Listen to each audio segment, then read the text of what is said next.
Most of the best entrepreneurs in the world were also great investors and vice versa. If you look at Warren Buffett or some of the top main investors that we hear about today, you're going to see that they're also businessmen.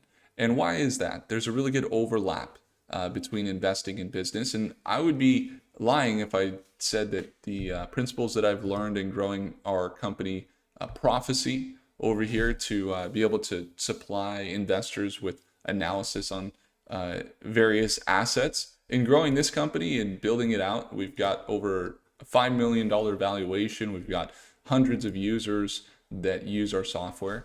And I've learned a lot, and it's helped me to be able to understand stocks even better. And that's kind of our main, niche here. But one thing that's really helpful is learning from those businessmen. And one businessman, his name is Naval, and he talks about a few things. Number one, he talks about these 4 levers to grow, which is either code, which you write once and it continually gives you leverage by fulfilling tasks for you.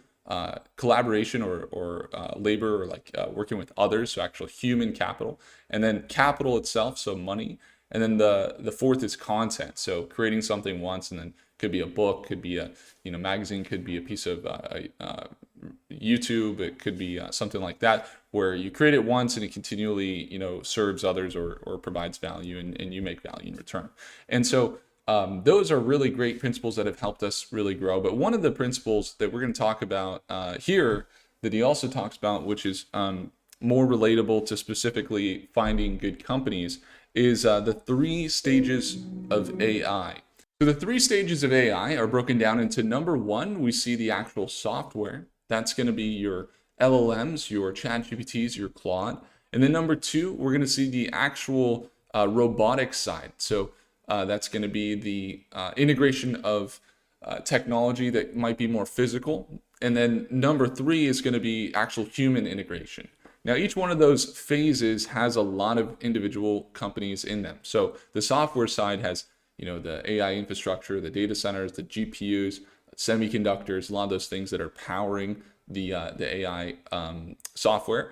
And then the robotics is going to actually feature different things. It's going to be things like modulators and different mechanical machinery type stuff, actuators, the things that have the joints for the different robots, and vision, optical things, so the robot can kind of process what it's looking at, sensors and things like that. And then when we get into the human integration side, that's going to be similar to Neuralink, like similar to maybe like mind reading or sensor nervous reading, or something that you like hook onto your head and it like reads some of your brain cells or things like that, right? That one's really insane, but that's phase 3. Like, we're pretty far away from that. We're still seeing it happen now. A lot of them are happening quite rapidly now. But my point is we haven't really even reached the second wave, which is the biggest wave. It's the one that Elon's betting big on with the Optimus robots, which are the in-house robots that are going to be like basically humanoid. It's the bet that's already paying off for companies like ISRG, that they're doing surgery with robotics that is actually performing better than humans. It's the bet of Serve Robotics, which is doing the delivery of DoorDash and Uber and literally like rideshare type stuff. And then you got the ride shares, right? That's kind of robotics with Waymo and Uber kind of working with some of those companies, along with autonomous driving with Tesla. And so we're getting into that second wave, but we're not quite there. And today I want to talk about this company. It's called SYM. And we've covered it a few times, but I'm going to break it down. Once again, that robotics market is estimated to be the next multi-trillion-dollar market. We're already seeing it start to take place, where billions and billions, really if not trillions, are already going into the robotics market. But as far as the output economically, some companies are seeing a lot of growth, like for example ISRG, or this company SYM has seen a lot of growth. What is a lot of growth? Well, we're talking 100% per year, 200% per year is what we've seen. For example, if you look at SYM, I remember covering them somewhere back around $25 a share, $20 a share. We saw them reach as low as 20 recently, and $16 a share. But really, they've gone from about $8 a share on IPO to as high as $87 a share. So 10x. And they've recently pulled back down to this $40 price point, kind of selling back down. And we see this trend starting to develop. Fairly bullish though, right? Fairly bullish on what we're seeing develop here over the last year, 2 years, 3 years with the company. So why is that? What are they doing and what's the growth? Well, the market, again, growing fast, but we get into the actual company, SYM, now at this previous resistance level, we're going to see them potentially use as a support level. They are still slightly short-term bearish as they're pulling down below that 200-day moving average, but potentially kind of continuing somewhat of this trend up into levels around that $50 to $60 to $70 range. It's kind of what I'm just initially looking at from the technicals. Now that's the technical side, right? Potentially 25 to maybe 80% gain or even 100% back to previous highs. But why would that be plausible or potentially probable that it would happen over the next few? A couple of reasons, right? If we look at SYM, they're doing the robotics for Walmart and Target, and I think like Albertsons or some of these companies that need the warehouse to get automated. So they're having robots essentially go in. They got some really big contracts. I was just talking with my wife recently about because we're expecting a little one, a little girl, and I was like, "What's the number one companies we want to invest in?" And I was like, there was mostly kind of sure bets, right? Google, Amazon, what was the other one? AMD, Mercado Libre, which is like kind of Amazon, but over here,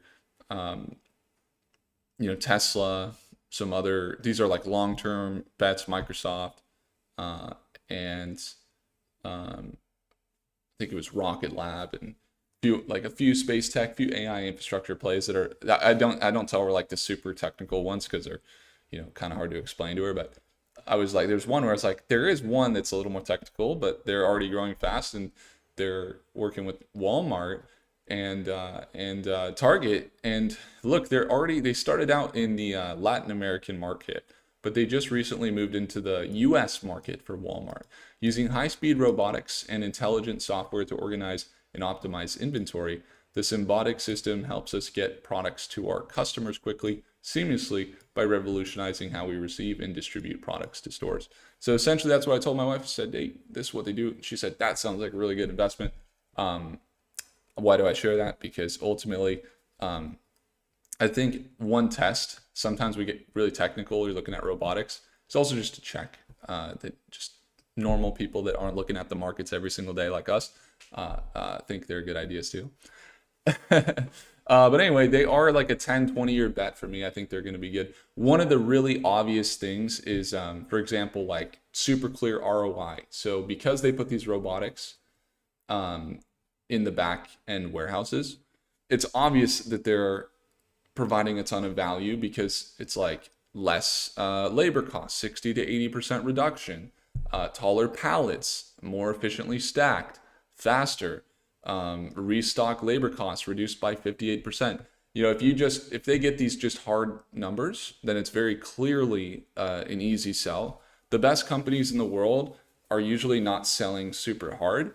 They're just stating kind of the facts of what they do with people they work with. And by doing so, the ROI is very clear, value is very clear, and they get paid handsomely.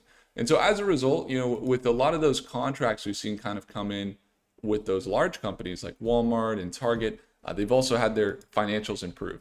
So once again, this is Prophecy. Now, Prophecy I've developed, if you ever want to watch me trade live at Market Open and you want to see our community there, we do trade live. We oftentimes invest with anywhere from $5,000 to $50,000, and we invest in companies, a lot of these types of companies. We also do some short-term opportunities.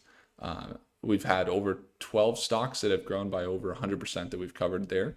And then we've also got about 600 members there that are really happy. We got over 36 millionaires there. If you ever want to tune on in, it's the second link in the description below. if you ever want to, maybe just do everything solely on your own, not be in those live market sessions in the morning, but just tune in or just use tools that are, going to make it faster for you to analyze stocks. This is Prophecy. This is actually the third link in the description. It allows you to look at the latest models like Grok, OpenAI, Claude, Gemini, and Meta, and multi-model analysis. Click into there. You can actually see the projections across every single stock, considering all of the data for those timeframes. So considering different data for the next 6 months than what would be considered, for example, in the next hour. So I'm going to search up SYM. We were looking at Black Sky, which is a space stock, yesterday in a video. So that's why that one's pulled up. A lot of bullish projections for this stock into the next 6 months, looking fairly green up into $40 to $50 targets. Some targets as high as $50 plus. We have seen them up to $80. The nearest support level is at 40, which is currently exactly where they are, which is why I think it's a good time to simply take a look at them. And then the financials is where you really start to see why they're growing as a company. Last year, they had a lot of institutional buying. We had BlackRock and Goldman Sachs, and there's BlackRock. They did buy some recently. JP Morgan had bought some. But recently, in the last 2 quarters, we did see some net selling. And that was just kind of across the market, right? We saw a little bit more sells from institutions than buys. But generally speaking, on the year-over-year basis, I've seen a lot of institutional buying. And with their market cap currently holding at 24 billion, they're slightly up there, but they've got 3.5 billion in assets with positive equity, and they're already doing, from an income statement, this very, very exponential growth curve. Without assuming that they're going to continue this growth trajectory that has worked almost like clockwork over the last 5 years, from 2021 into 2025, you can see this just very, very, it's a perfect stair step. Looks like a mock data image of the revenue increasing from under 250 million to now 2.25 billion dollars in 2025. And then as we get into the quarterly revenue, we see it also cranking up every single quarter from March 2025, when they were at 500 million in cost, but doing 500 million. Now they're up to $676 million per quarter on some of these deals they have that are, I would imagine, also on retainers, on recurring, because of the reduction. I'd imagine they also do some retainer type stuff because based on their revenue increases, I haven't seen this big like lump sum from the deals. It's actually been very gradual. It's been very steady, which is actually really good. A lot of people were saying they were moving way too slow back in here in 2023, 2022, or even 2024. They're moving too slow. But I like the steadiness. It's very, they move like a large cap in their steadiness, but they are explosive in that they're already doing almost $1 billion. They're on track to really be doing $1 billion per quarter, in the next 2 to 3 years.